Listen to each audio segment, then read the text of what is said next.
Olá, meus amigos, muita paz, muita alegria. Mais uma semana juntos aqui na live As Dores da Alma. E hoje nós vamos trabalhar o capítulo 5, Ilusão. Mas antes, vamos falar boa noite aos amigos que nos acompanham aqui, né? Boa noite, Vanessa, primeiro, né? Boa noite, Léo. Boa noite, pessoal que nos acompanha todas as segundas-feiras aqui. Boa noite, Matheus, Patrícia, Thaís. Thaís é minha irmã gêmea, Léo. Você pulou gente, ó, a Michele, Dalvani, Não abaixou para mim aqui. Anitta. A Adriana não abaixou para mim. O Wallace Você tá pulando todo mundo aí, viu? não baixou aqui. Diogo, Wallace, grande beijo no coração de todo mundo, uma alegria muito grande estarmos aqui mais uma semana. Bom, quer começar hoje daí? Não, pode começar. Só porque é ilusão, eu tive a ilusão que você ia começar daí, é isso? Muito bom. Bom, vamos lá. Hoje nós vamos trabalhar no 5º capítulo, né? Vai falar sobre a ilusão. E, como sempre, nós trazemos o que é a ilusão, o que é o tema que nós vamos conversar, que nós vamos... Deixa eu trocar aqui, senão eu fico vendo invertido, ó. Pronto. Ai, melhorou. Melhorou, né? Então, ilusão é justamente aquilo que nós pensamos ser, mas que não corresponde à realidade. São justamente as percepções que nós temos, mas que nos distancia da verdadeira verdade, né? Então nós imaginamos ser uma coisa e não é. Nós nos iludimos imaginando que alguma coisa vai nos agradar pela maneira como nós olhamos, imaginamos ser verdadeiramente o que somos, imaginamos que o outro é como nós enxergamos, e depois vamos entender e ver que não é nada disso. Que aquilo que nós modelamos é muito mais algo que nós imaginamos do que de fato é. Não é verdade? Sim, porque quando nós nos iludimos, não sentimos dores, né? Nos alivia. E principalmente quando você traz. Você tá ouvindo? Tô sim. E principalmente quando você traz, quando nós criamos o outro, nós criamos da maneira que nós gostaríamos que ele fosse, né? E aí, conforme vai passando o tempo e você vai conhecendo, a pessoa não tem aquilo para te dar. E aí é onde cai, que vira a chavinha e você descobre que não é que ele não tem, ele não era aquilo, né? E você criou que ele era aquela pessoa, né? Mas dói menos quando a gente cria algo que nos favorece, vamos dizer, né? Porque eu crio que você, Léo, é carinhoso e vou levando, e aí eu posso descobrir que não é, mas de repente você não tinha todo esse carinho para doar, né? Então nós vamos criando metas ilusórias para a nossa vida, né? Sim, Imaginamos, esquecemos as verdadeiras experiências em individual, né? Nós devemos sim. ter essas experiências e vamos nos fantasiando, criando fantasmas, né? Fantasias na nossa mente. E nós bloqueamos o que realmente importa. Muitas vezes, como você colocou, justamente para não aceitar uma verdade. Uhum. Podemos trazer já como um mecanismo de defesa nesse começo, tanto consciente como inconsciente? Sim, porque criamos das duas maneiras, né? A ilusão.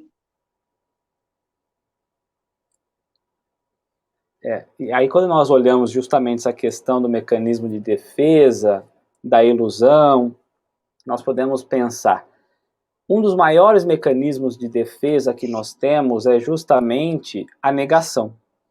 Sim, Né? Quando nós sentimos que nós perdemos, quando nós estamos diante de uma derrota, a primeira ação é a negação. Nós negamos a fim de amortecer a sobrecarga emocional. Então eu não quero sentir aquela sobrecarga emocional, não quero sentir aquela emoção, aquele sentimento, aquelas sensações. Então eu nego, no sentido de que eu mesmo acredite nessa negação, e aí as coisas ficam um pouco mais fáceis, né? Nós começamos a pensar muito o mundo, negando o mundo, ao invés de querermos sentir o mundo. Então, ao invés de eu querer receber a sensação, eu bloqueio ele, né? E essa dor é no espírito, né? Quando a gente traz esse amortecer, é no espírito, né? Como é profundo as emoções, né? Como é profunda as dores da alma, porque toca aqui dentro mesmo, né? E muitas vezes, Léo, nós criamos pensamentos absurdos, né? E tentamos realizar a todo instante aquele pensamento, a todo instante nós tentamos realizar ele. E com isso nós sofremos, porque tentando realizar esses pensamentos absurdos, nós sabemos que não vamos conseguir. E isso nos faz sofrer muito. Quanto mais nós vamos criando sonhos ilógicos, nós vamos nos tornando prisioneiros desse sonho, né? Como se Sim, fosse sim, um círculo vicioso, e nós não sim, percebemos que é justamente nesse círculo vicioso que nós sofremos as frustrações, as decepções, porque sim, criamos, o que eu sempre digo, né, nós criamos muitas expectativas, nós esperamos muito do outro e esquecemos de viver a realidade que o mundo tem a nos oferecer. A nossa condição exata, a nossa sensação exata, né? Então sim, é preciso isso, né? E o livro sim. traz já como no começo, como um exemplo, justamente a questão do perfeccionista, né? Daquele que quer Ah, tudo perfeito, a perfeição, né? sim, isso daí eu ia pedir para você deixar eu falar, porque esse eu consigo falar com conhecimento de causa. Ah, é? Esse daí eu ia te falar, deixa um beijo pro Orson. Esse eu vou falar para você que eu falo com conhecimento de causa. Eu sempre estou à busca da perfeição, né? A pessoa que tenta encontrar esse perfeccionismo é uma ilusão, e é uma ilusão muito grande que criamos dentro de nós. E ela machuca muito, sabe, Léo? Porque como eu crio que eu tenho que ser perfeita, eu sei que não sou, né, perfeita, mas você vai criando essa ilusão, você vai se machucando a todo instante, porque você começa a querer cobrar do outro essa perfeição. Porque todo mundo que trilha esse caminho do perfeccionismo, que nem hoje, eu tento melhorar todos os dias, porque já foi um sofrimento para mim muito imenso trilhar o caminho da perfeição. E a maioria das pessoas que trilham esse caminho são as pessoas mais críticas, né? Então, são aquelas pessoas muito críticas. E isso nos faz sofrer a todos os instantes. Por quê? Porque eu começo a cobrar do outro esse perfeccionismo, mas que na verdade é meu reflexo, porque eu não consigo, eu não tenho essa perfeição. Então eu observo muitas vezes que eu acabo fazendo isso, principalmente, vamos dizer assim, com a Ana Laura, que é a nossa filha mais velha. Então, ela não vai ser perfeita, e eu fico nesse vai e vem com ela. E estudando esse final de semana o livro, eu refleti muito sobre isso, porque eu acho que é muito importante a gente trazer que nós somos pessoas aqui normais e imperfeitas, né? Com Quando certeza. a gente estuda primeiro pra gente, viu? Então, eu lendo essa parte aqui que eu brinquei para falar com conhecimento de causa, é impressionante as reflexões que eu consegui fazer em relação a Ana Laura. O tanto que eu critico, o tanto que eu cobro perfeccionismo, e simplesmente é um problema meu interno, não é dela, né? Nós criamos, como eu disse lá no começo, a expectativa, né, que o outro seja da maneira como nós queremos que eles Sim, sejam, né? Então não é sim, a maneira como ele está agindo, é a maneira como eu quero que ele haja, né? Então eu sim. cobro a perfeição de mim, espero que o outro também seja perfeito. Nós nos colocamos numa situação até que desesperadora, se nós formos olhar, porque cria como um processo de neurose essa questão da perfeição. E a ilusão começa na perfeição, porque nós vamos, né? Porque até quando eu vejo que o outro não gostou de uma reação, que o outro demonstrou uma reação que não foi a que eu queria, eu tenho a ilusão de que é algo contra mim. Não, e não Justamente, é, né? e não é, justamente porque o crítico tem a necessidade de a todo momento provar que ele é perfeito, né? Que ele é incapaz Sim. de errar. Então ele não se aceita e projeta no outro a necessidade de se acertar. É como se fosse uma busca doentia ali por projetar tudo que está dentro de nós, as nossas vontades, no outro, né? Procurando no outro, não é? Sim, e é muito difícil quando alguém, igual você trouxe, te contraria, porque você se sente assim, não é só fracassado ou rejeitado, você sente uma dor interna mesmo. É uma dor assim, que você, sabe quando você criva ela e você começa a levar a outra pessoa para o outro lado, você já começa a pensar críticas mesmo, né? Você já começa a querer ver o outro lado dela. Todos nós temos dois lados, o lado bom, o lado ruim. Mas aí, como ela não concordou com você, ela tirou o teu chão, porque eu sou perfeita, eu vivo atrás do perfeccionismo, então você acaba também machucando o outro. E aqui, quando alguém trouxe, eu também cobro muito meu filho. Eu vou Você leu chegar. aí? A Ah, tá. Maria, Tá. Então, é isso daí mesmo, é essa cobrança de querer toda hora estar em cima do outro. Mas por quê? Porque eu não respondo com a perfeição, né?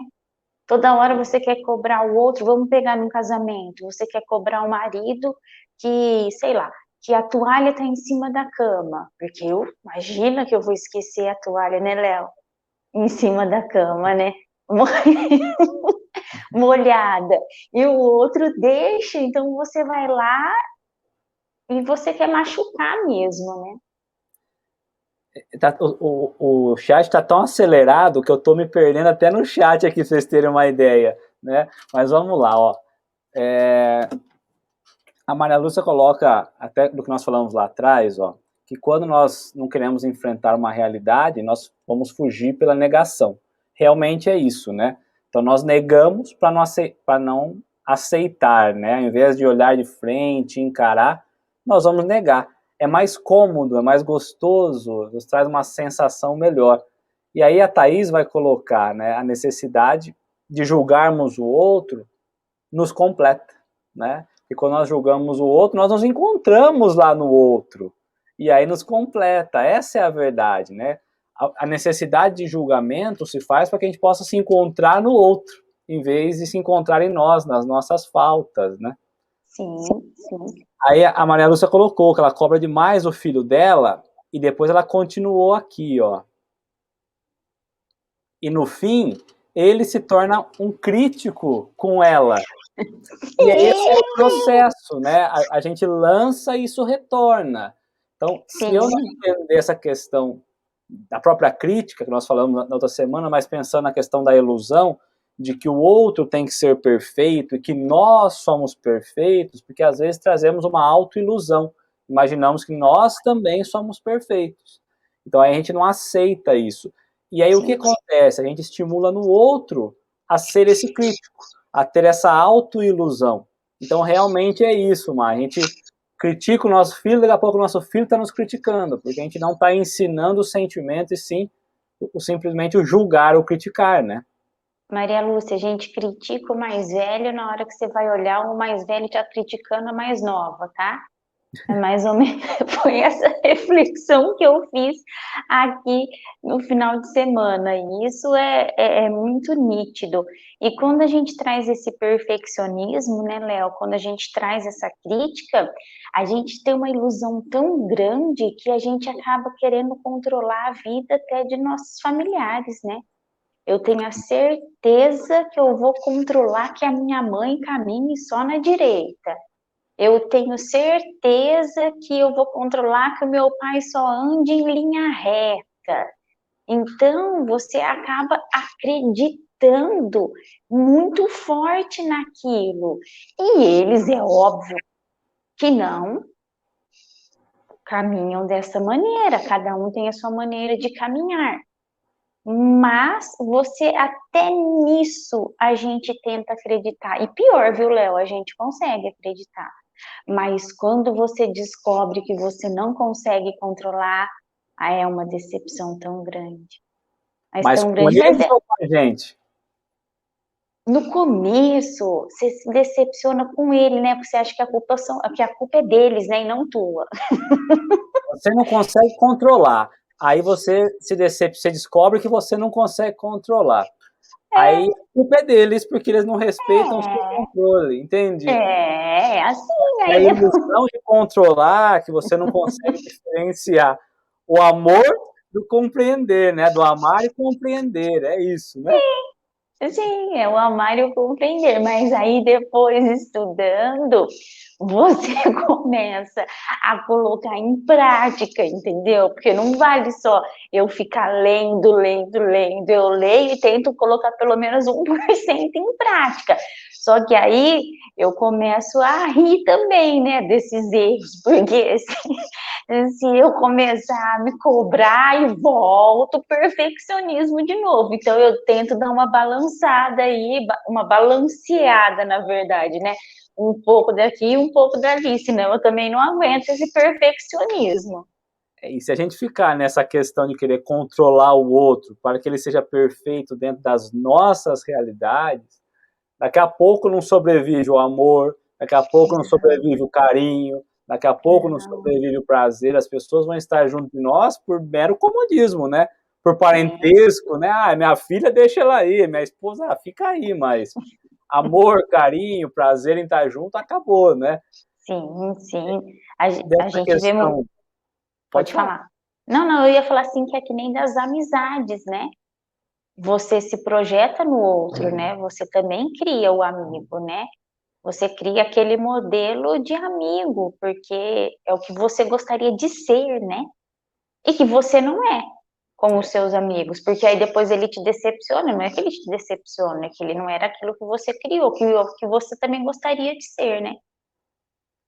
A Débora coloca, né? Quando nós não nos permitimos errar, né?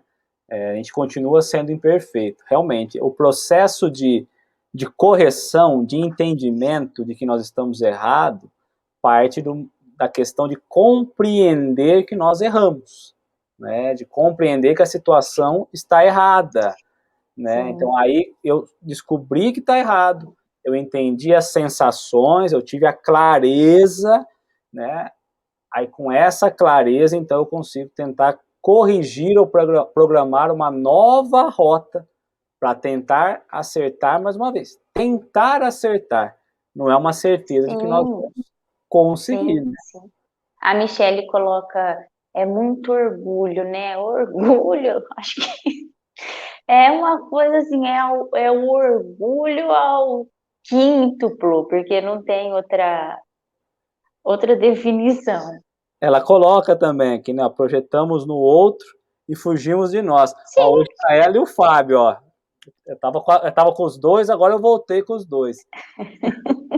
Ó, a Thaís coloca aqui, ó, perfeccionista sofre demais. Tá, eu acho que todos nós sofremos. Perfeccionista muito mais. Eu sou perfeccionista, posso falar também, né? Todos nós somos, buscamos a perfeição, mas não a perfeição que deveríamos, né? A perfeição é. equivocada. Então precisa ter uma balança muito grande, né? Ah, Ô, Léo, hum, se acabar de ler essa daí, eu vou entrar num outro exemplo, que eu acho bem legal. tá. É quando temos a certeza de que evoluímos, vem mais provações, e aí vemos que falta muito para evoluir, realmente. Quando nós passamos uma etapa, uma dificuldade, quando nós conseguimos descortinar a nossa ilusão, tirar o véu, nós descobrimos que tem mais um monte, né?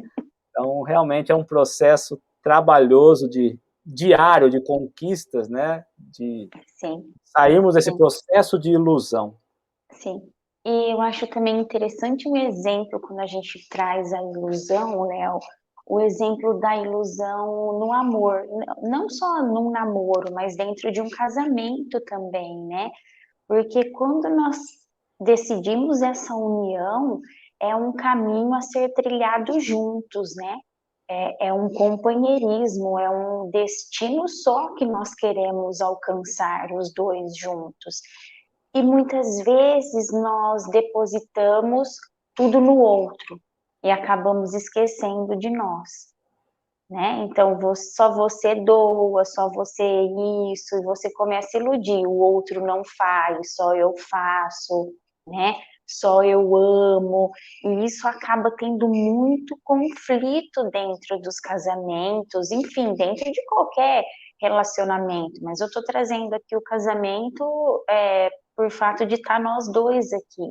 Então, isso é algo que desgasta e que machuca muito, né? Uma ilusão muito grande, porque aí depois, se algo dá errado, o que que acontece? A culpa é do outro, foi o outro que não me amava da mesma maneira, foi o outro que não doava da mesma maneira. É a ilusão, né, de um amor de príncipe e princesa que nós vemos em filmes, em conto de fadas, que lógico, são maravilhosos, mas temos que saber que são filmes, né? Para as crianças é tudo lindo, mas nós temos que crescer sabendo que somos imperfeitos, né, Léo? Porque aí a perfeição tá lá, né, na Cinderela, por exemplo. Aqui, né? Nós não podemos cobrar do outro aquilo que nós não temos, né? E nós esquecemos, dentro desse processo de ilusão, muitas vezes nós falamos assim, o outro me iludiu. Tá bom, que seja essa a concepção, o outro me iludiu. Mas nós aceitamos isso, nós Sim, permitimos isso, né? sim, Então, somos nós mesmos que nos iludimos. Precisa ficar sim, muito claro isso, porque como você traz a questão do relacionamento, nós vamos criando sonhos ali, fantasias, irrealidades, e aí nós queremos viver essas irrealidades. Nós, sim, nós deixamos nosso pensamento lá na época do namoro e esquecemos que a vida progride. Aliás, o espírito progride e por isso que o relacionamento precisa progredir. Então, precisamos sim deixar essas histórias de príncipe e princesa para trás e trazer para nós o que de fato é. O que um relacionamento significa? Porque senão a gente vai viver os contos de fada, vai viver a época de namoro, que era tudo maravilha, que não tinha boleto para pagar, né? Não tinha escola para pagar, não tinha um monte de dor de cabeça. E a gente fala, puxa, mas agora tem dor de cabeça? Não, não é dor de cabeça, mas o relacionamento agora é chato, gostoso era antes. Não, você que se iludiu que relacionamento era aquilo, que família era isso. isso. Você esqueceu que tudo demanda uma construção do tempo, Sim, uma clareza, sim, uma verdade. E sim, aí nós queremos o quê? Mais uma vez, olhar para a ilusão, não é? sim, sim. E temos que aceitar e assumir, né, que nós somos os culpados por isso, porque eu acho que quando a gente já chega nesse nível aí, que a gente entende que, viu, Thaís, que nós somos perfeccionistas, que nós sofremos, que nós somos críticas, é um alívio também, viu, Léo? Você vê que você é o culpado disso, porque é onde você começa a conseguir trabalhar, né? É onde você consegue ver, oh, peraí, vamos um pouquinho mais para a esquerda, vamos um pouquinho mais para a direita. E isso é muito bom. Isso nos alivia quando você começa a descobrir esses nortes, entendeu? Que você já começa, poxa, eu consigo trilhar. Agora o difícil é como dizia minha avó, quando você continua dando murro em ponta de faca. Porque aí você tem certeza que a tua vida foi pro buraco por causa do outro, mas nunca é por sua causa. Então, eu acho que quando a gente passa realmente a assumir essa culpa, as coisas começam a clarear mais. E nós podemos pensar que essa questão de nos iludirmos Ela pode vir sendo uma construção lá da infância? Ou Com não? certeza, com certeza, porque fomos criados com crenças, né, em relação a essas emoções, por exemplo. Eu fiz essa pergunta Hum, porque nós precisamos trazer para o nosso entendimento o que nós estamos fazendo com, independente da idade, tá? Lógico que olhando para as crianças, para os menores, mas o que nós estamos fazendo com a criação dos nossos filhos, independente da idade, tá? Independente da idade. Porque nós somos responsáveis por tudo isso. Lógico que nós desenvolvemos sim sentimentos, desenvolvemos qualidades, mas que são estimuladas lá na infância. Então nós percebemos que na infância nós construímos as nossas bases de conhecimento, vindo de professores, nossos pais, amigos, né?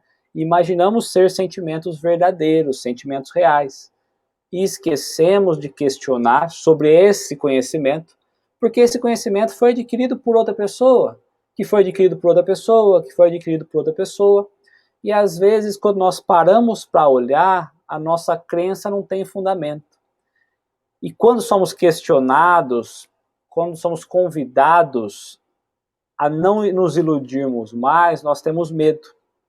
Ah, sim, Temos lógico. receio de abandonar as nossas crenças, né? É um Porque vício, né, muito grande. nós criamos, nós imaginamos que aquela pessoa é perfeita, porque eu não só espero que ela seja, muitas vezes eu projeto o outro sendo perfeito. Ah, meu pai é perfeito, minha mãe é perfeita, meus filhos são perfeitos. E aí, quando eu sou obrigado a ver mais a fundo, a gente vê que não. Então, quando nós olhamos hoje para um adulto, quando olhamos para nós, agora é hora de colocar um espelho à nossa frente. Então, quando eu me olho e eu vejo ali muitas inseguranças, né? Isso vem lá de trás, não trabalhado, está enraizado profundamente dentro de mim. Então, os valores colocados na criança precisa ser muito bem pensado, porque serão eles projetados no adulto, né? E vivemos nós o quê? O que a sociedade quer, o que a educação muitas vezes impõe, e aí não dá muito certo, né? Sim, e trazendo a parte da emoção para nós, que todos nós que estamos aqui já fomos crianças, a emoção nós tínhamos que controlar, né? Então você não podia, por exemplo, sentir medo, você não podia sentir raiva.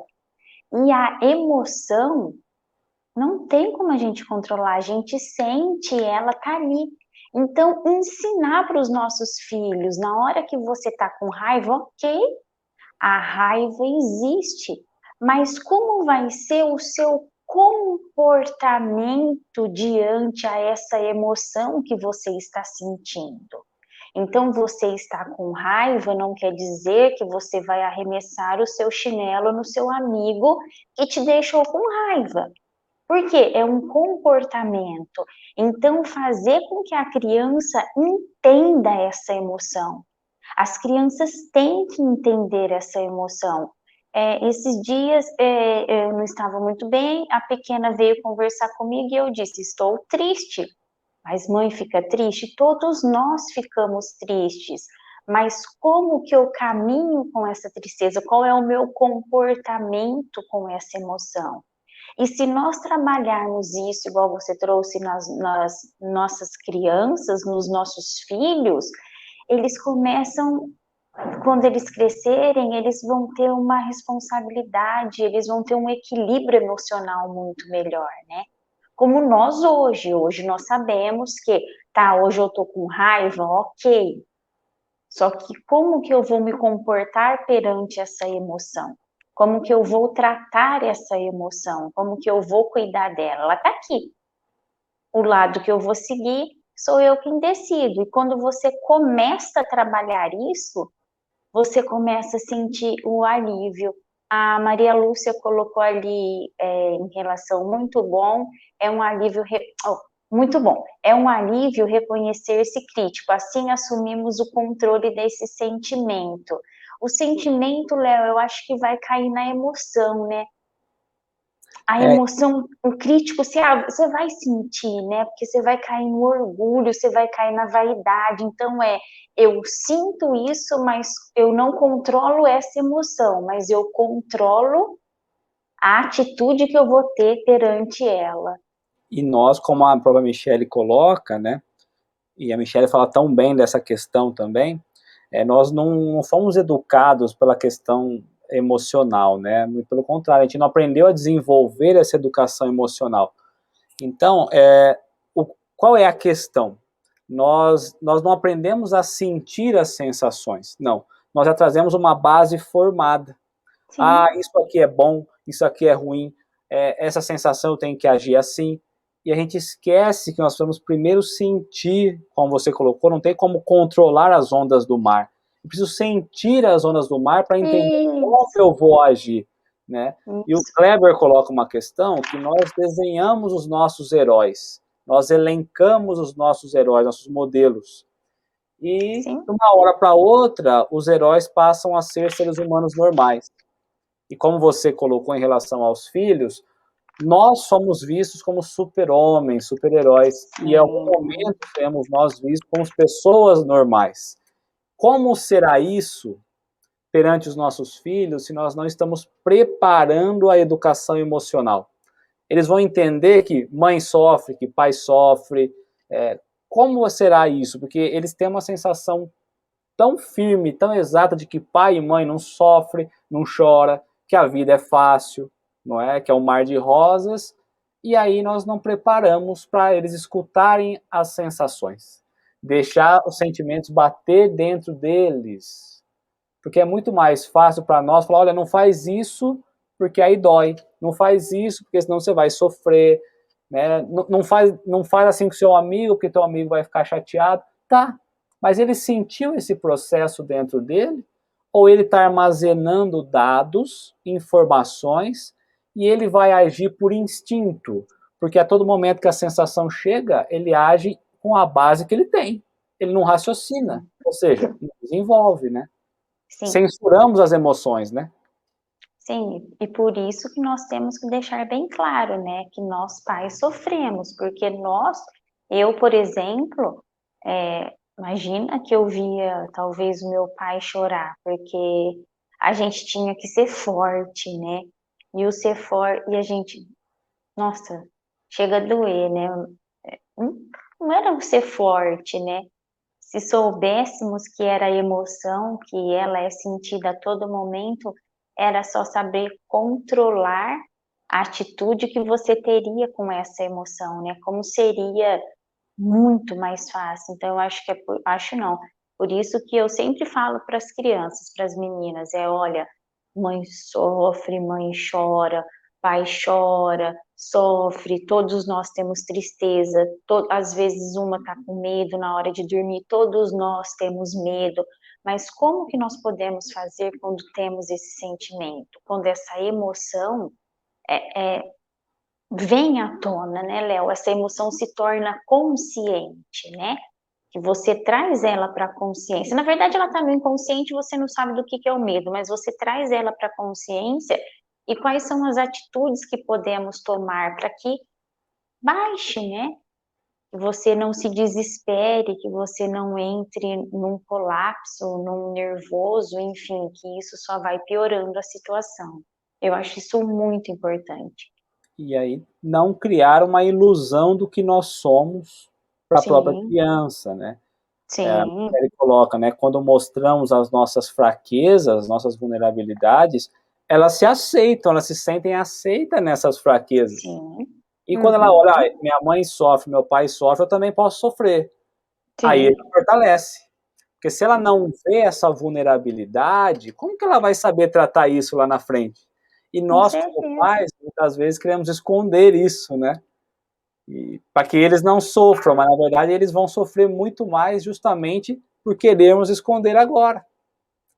Porque aí a gente passa realmente a entender que nós não somos perfeitos. E muita gente pergunta, mas você acha que o meu filho tem que saber que eu choro? Não, eu não acho, desculpa, é a minha opinião. Eu tenho certeza.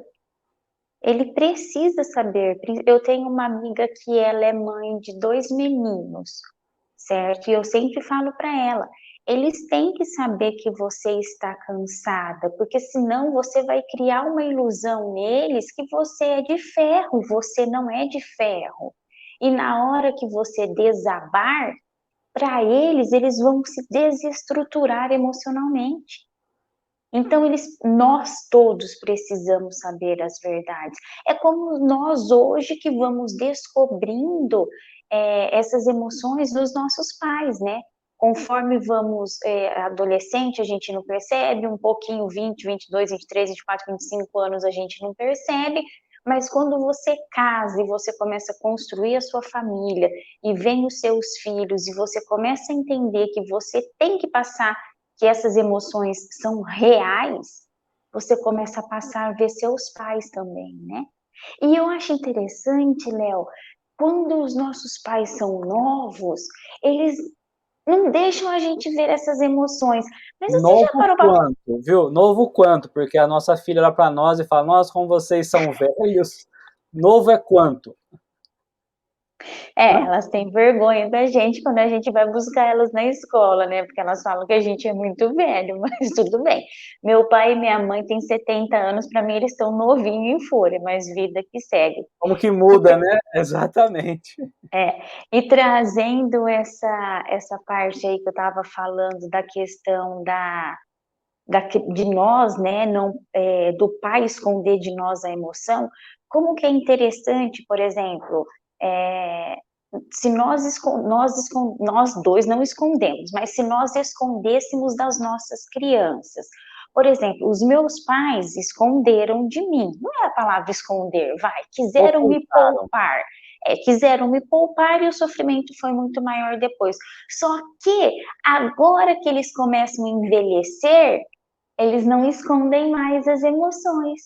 E aí, se você não tiver uma estrutura emocional formada ou se formando, você desestrutura absurdamente.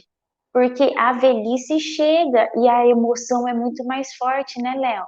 As fases de tristeza, as fases de solidão são ilusórias, né? E você se ilude que os seus pais nunca vão chegar nessa fase. Quando eles chegam, te dói. Dói muito até você aceitar que é normal, que é real. Mas você perfeccionista, imagina meu pai e minha mãe, super-herói e Mulher Maravilha. E todos nós temos emoções, sentimentos, mesmo que esteja escondido. Então, às vezes, mas o outro não demonstra emoção, sentimento. O outro é o outro. Você tem que saber que você tem as suas emoções, os seus sentimentos, inclusive por aquele que não consegue demonstrar para você. Porque você também tem a obrigação de estimular o sentimento do outro. E a gente fala assim, mas todos conseguem desenvolver essa emoção? Sim, se nós pararmos para pensar o próprio bebê, né? O bebê ele traz essa questão, a sensação, a emoção de raiva ali e tudo mais. Então, se um bebê tem, imagina nós em desenvolvimento, os mais velhos, pais, avós, enfim. Então nós precisamos entender esse processo das sensações, porque nós temos um erro também. Às vezes nós nos portamos distante dessas sensações. Os pais não querem passar os sentimentos, as sensações, as emoções, mas nós também não queremos entrar em contato com essa parte dos nossos pais. E aí é um grande problema, porque a gente cria um obstáculo muito grande, sendo que deveríamos criar um elo, apoiando um na fraqueza do outro, na vulnerabilidade um do outro, e entendendo como um pode ajudar o outro. Porque pela questão psicoemocional, se nós não olharmos, nós vamos criar pais vulneráveis, filhos vulneráveis, né? E o ciclo não para. Então, não podemos reprimir as emoções, temos que estimular o desenvolvimento delas, né? De forma livre, né? Sim. E quando nós tentamos esconder essas emoções, vamos trazer assim, que nem você trouxe, que as emoções são ondas do mar, né? No mar. Porque elas vêm, você tá lá assim, né? Imagina aquela ondona vindo, Léo, você segurando assim, ó. E ela vai pelas laterais, vai para do lado, e você não consegue segurar. Então, quando você tenta esconder Aquele isso, bote em alto mar, assim, né? quando você tenta esconder isso dos filhos, por exemplo, você não tá bem, parece que eles vão agitando mais, né? Aí você começa a ficar mais irritada, mais nervosa, porque você não tá bem, mas você não quer que eles venham. Aí você começa a sair do equilíbrio emocional. Agora, quando você vai trazendo, gente, ó, não tô legal hoje, enfim, o trabalho foi cansativo, tive um desgaste mental muito grande, vamos colaborar, sabe? Eu preciso hoje de vocês, e você vai trazendo isso, baixa a adrenalina da criança e você consegue se estruturar melhor. Agora, quando você se fecha, tentando ser a Mulher Maravilha, você voa mesmo, mas você voa de outro jeito, né? E a grande, e essa é uma questão que eu falo muito, e você já ouviu muito essa questão também, é de nos tratarmos como espírito, como ser espiritual. Então eu tenho que entender qual é o meu compromisso com o meu ser espiritual, qual é o meu compromisso com o ser espiritual da minha esposa, qual é o meu compromisso com o ser espiritual dos meus filhos, qual é o compromisso com o ser espiritual dos meus pais. Porque senão a gente traz uma relação apenas de parentesco, o meu pai, a minha mãe, o meu filho, a minha esposa, e aí a gente se perde pelo caminho, né? E a gente cria as ilusões mundanas, porque nós estamos encarnados justamente para nós nos desiludirmos. As encarnações vêm vindo para que nós possamos nos desiludir, né, dos prazeres da terra. Os compromissos espirituais, realmente. Quais são os nossos compromissos espirituais com aqueles que Isso. estão junto de nós? Porque senão eu fico com dó do meu filho, eu fico com pena do meu pai. E o sentimento não é esse. O sentimento é como eu posso dar a ferramenta, ou como eu posso dar a mão, ou como eu posso pedir a mão, a fim de que eu possa sair dessa situação. Por isso que eu disse lá atrás, precisamos fazer o outro estimular o sentimento, estimular as sensações. Nós temos compromisso e responsabilidade para aqueles que estão à nossa volta e conosco também, mas Sim. como ser espiritual. Porque se nós olharmos apenas por questão familiar, parentesco, fica muito difícil entender qual é o passo a ser dado. A aceitar as nossas imperfeições, deixar para trás os estereótipos que nós criamos, né? Porque vai exigir uma coragem muito grande para desconstruir tudo aquilo que a nossa mente, que a nossa ilusão veio criando. Inclusive em relação a sentimento, porque não é um É, sentimento verdadeiro, é um sentimento pré-desenhado. Então eu preciso aceitar isso, valorizar sim, o momento em que nós estamos, valorizar o momento em que os espíritos à minha volta, que fazem parte da família, dessa família, estão vivendo. E aí eu vou aprender a lidar com as dificuldades, a lidar com as sensações, a lidar com os sofrimentos, com as angústias, com as tristezas minhas e do outro. sim. Eu não sei se nós já comentamos aqui, mas tem uma parte no livro que fala também da parte material, né? Quando nós tentamos nos iludir quando não estamos bem e tentamos nos iludir com a parte material. Você, nós já falamos disso? Você lembra dessa parte? Não, Não? mas Não? com toda certeza, né? Quando nós não estamos bem, nós queremos fazer justamente a transferência, né? Eu vou buscar algo Uhum. material, numa situação não agradável, né? Num sentimento não agradável. O que me traz mais prazer? Eu parar, refletir, mentalizar a espiritualidade, Jesus, ou conseguir um prazer mundano? um prazer material, uma conquista, uma posse, com certeza as questões materiais vai nos trazer uma sensação muito melhor. Porque nós estamos ainda nessa condição de espíritos ligados à questão material. Não sei se é isso que o capítulo vai dizer, mas a todo momento nós queremos balancear, ou seja, sair de uma sensação ruim e entrar numa sensação de conforto. É mais fácil fazer isso através dos sentimentos, que eu tenho que me descobrir, ou é mais fácil através de eu comprar algo, adquirir algum bem, que está mais distante da minha essência espiritual? Com toda certeza é buscando questões materiais, né?